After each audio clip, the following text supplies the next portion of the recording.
entire universe. Lord Krishna was once playing with his brother Balram in the courtyard. Both babies were very young. Lord Krishna mischievously ate a handful of clay. Balram said loudly, "Oh mother, come quickly, Krishna is eating mud. He has put wet clay into his mouth." Yashoda cried out in alarm, "Oh Krishna, what have you done? Did you eat the dirty mud?" she asked him. Lord Krishna shook his head innocently. Balram said, "He is lying, oh mother. I saw him eat the mud." Yashoda said, "Open your mouth at once, Krishna. I must see if Balram is right." Lord Krishna's eyes twinkled and there was a smile on his face as he opened his mouth. Yashoda was amazed to see the entire universe in his mouth. Yashoda remembered Garga Muni's words as well as Vasudeva's warning about Kansa. She now believed her son was not human but divine. Srinivatra is defeated by Lord Krishna. Srinivatra was a monstrous demon. Lord Krishna was just a toddler when the wicked demon was sent by evil Kansa to destroy him. Srinivatra was a demon who could create whirlwinds and cause storms. "How easy it will be for me to kill this infant Krishna," thought the demon. Soon he reached Gokul to destroy him. As he saw Lord Krishna come near him, evil Srinivatra emerged from the shadows and attacked him. The demon tossed the Lord into a strong whirlwind and took him away from home. Yashoda and all the gopis were frantic with worry, for they could not find Lord Krishna anywhere. "Where is my son?" cried Yashoda. Lord Krishna smiled as he tossed the demon against a rock and destroyed him. After a long search, Yashoda and the gopis found Lord Krishna playing on the dead demon's chest. Yashoda joyously picked her son up and hugged him with relief. The Butter Thief. Lord Krishna has fondness for butter or makhan. He would often look for pots of curd and butter. As Gokul was a place where butter was churned by the gopis regularly, Lord Krishna always managed to steal butter. Due to this reason, he was called Makhan Chor or Butter Thief. The girls of Gokul, known as the gopis, were maidens who churned the curd and cream to make butter. They would often complain to Yashoda how Krishna stole makhan from their houses. Though Krishna troubled gopis, yet they were very enchanted by his divine beauty and his innocence. Lord Krishna continued to play tricks on the gopis, but they loved his mischief. Yashoda would often think, "I wonder what my little boy is up to now." Krishna uproots giant Arjuna and Amla trees. As Lord Krishna grew up, he became more and more mischievous. One day, Yashoda got tired of his pranks and tied him to the Oakley vessel for grounding spices. "O Krishna, I will tie you so that you may not go away. Now let me see how you create trouble," Yashoda said. She went off inside the home to do some work. Lord Krishna smiled and walked when tied to the Oakley. There were two giant Arjuna and Amla trees next to each other. Lord Krishna walked through the trees, tied with the Oakley, and got stuck between them. Such was his power that both the trees on either side were uprooted as the gopis present watched in shock. A gopi ran and informed Yashoda about this. Yashoda ran to where Lord Krishna stood with both the trees on either side. She realized that Lord Krishna's power knew no bounds. She hugged him tight as he laughed in his mother's arms. Lord Krishna would soon face mighty demons in his battle against evil. Move to Vrindavan. After the repeated attacks of demons, Yashoda was worried about the safety of Lord Krishna. "We must move away from Gokul," said Yashoda to Nanda worriedly. "Why should we do that?" asked the chief of the cowherds.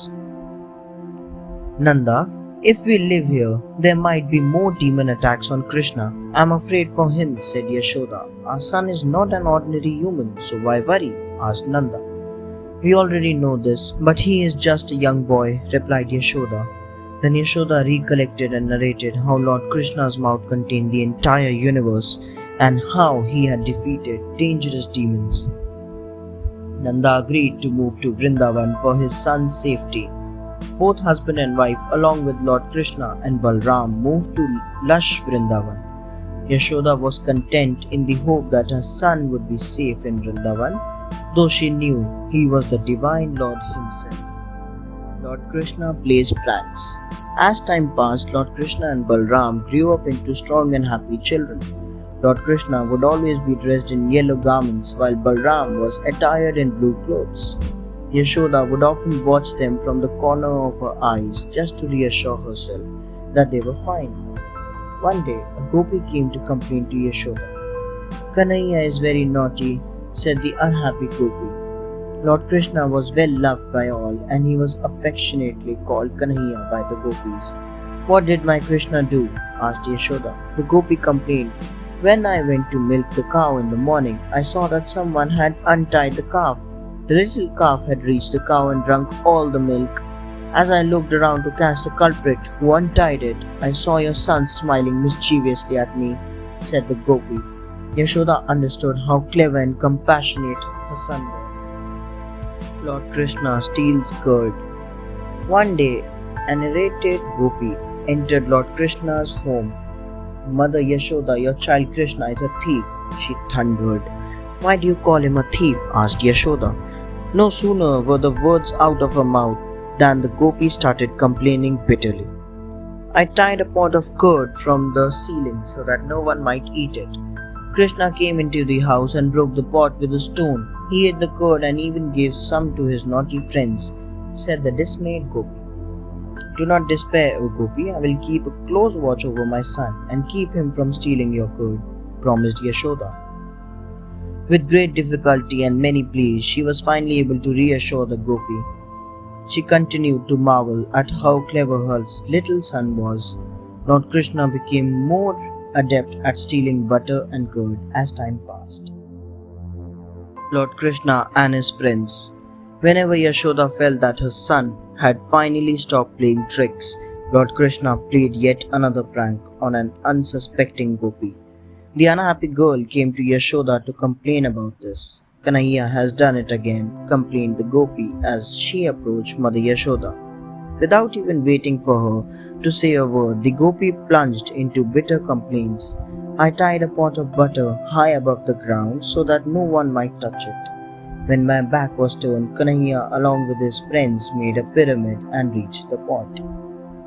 They helped themselves to the butter and I only saw them leaving because I turned around at that moment," complained the gopi.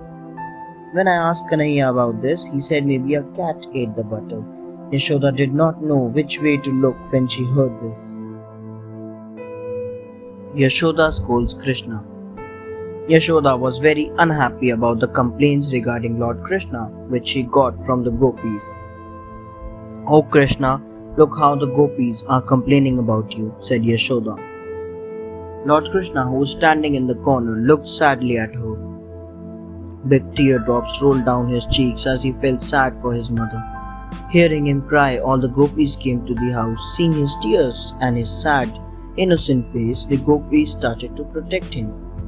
"Please do not scold Kanhaiya," one of the gopis pleaded with Yashoda. Another tried to reason. "He is only a little child, please do not blame him. As everyone loved him dearly, no one wanted to see him cry, and even Yashoda could not bring herself to scold him anymore." Lord Krishna stopped crying and became happy again. The deep affection that the gopis felt for him grew stronger as time passed. The fruit seller's call. One afternoon, the sun was shining brightly in the sky and all of Vrindavan was at peace.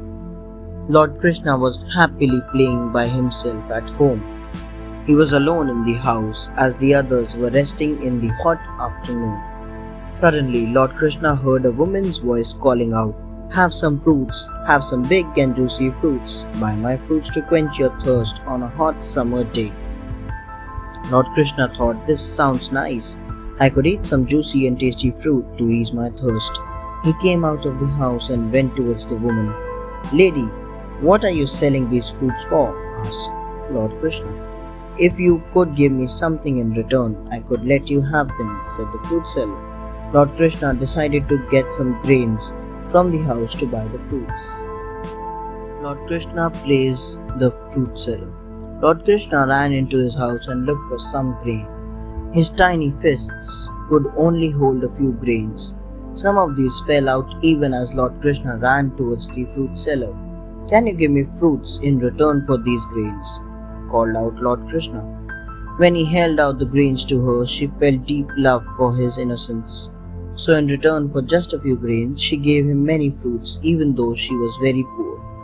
"What a sweet and innocent child! I do not regret giving him so many fruits for just a few grains, even though I cannot afford to," thought the fruit seller as she walked home.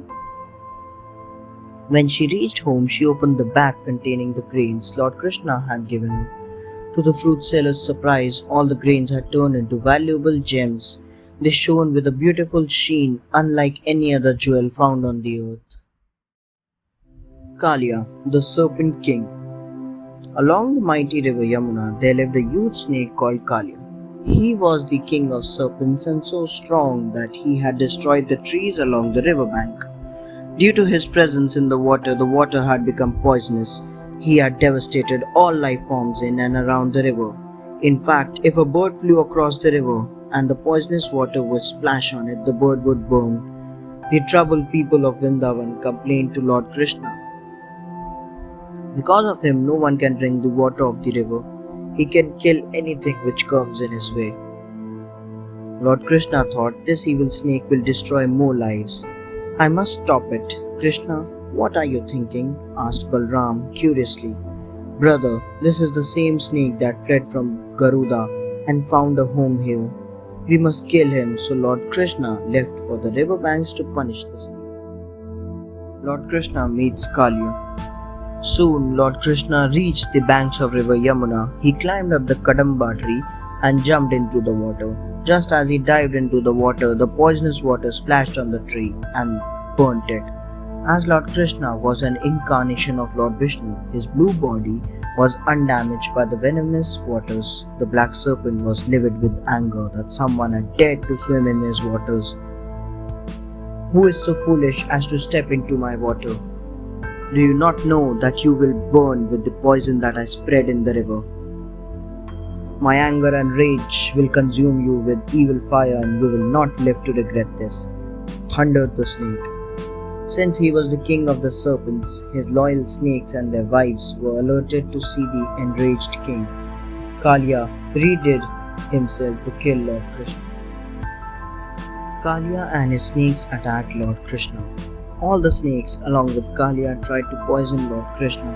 Whenever he swam, the snakes surrounded him and tried to bite him. Their red eyes shone with anger and they hissed with malice as they circled him. However, Lord Krishna was an incarnation of Lord Vishnu, and so the snakes could not overcome him. Kalia encircled his tail around Krishna and dived into the bottom of the river. Meanwhile, Balram and his friends ran to Vrindavan, where they told everyone what was happening. Nanda, Yashoda and Balram, along with other people, ran to the banks of the Yamuna. "Where is my Krishna?" wailed Yashoda in fear and pain. Then they all saw a vision that left them shocked. Lord Krishna grew larger and larger in size. The radiant light from Lord Krishna's body blinded the snakes. Kalia's wives prayed to Lord Krishna. Lord Krishna attacked the mighty Serpent King. He brought Kalia's hood down and climbed on it. "Krishna, my son, please be careful," cried out anguished Yashoda. Thus began the dance of Lord Krishna on the hood of the king of serpents, Kalia. Kalia was squeezed under the weight of Lord Krishna and was almost out of breath. As the incarnation of Lord Vishnu himself danced on the hood of the mighty serpent, all the other snakes watched in fear. Many of them vanished deep beneath the surface of the water so that they might escape the wrath of Lord Krishna. When Kalia's many wives realized that their husband was about to meet with his destruction, they started to cry. Kalia was squeezed under the weight of Lord Krishna and was almost out of breath. They started praying to Lord Krishna to forgive Kalia and spare his life. Thanks for watching. Do like, share, subscribe to Sahil Book House.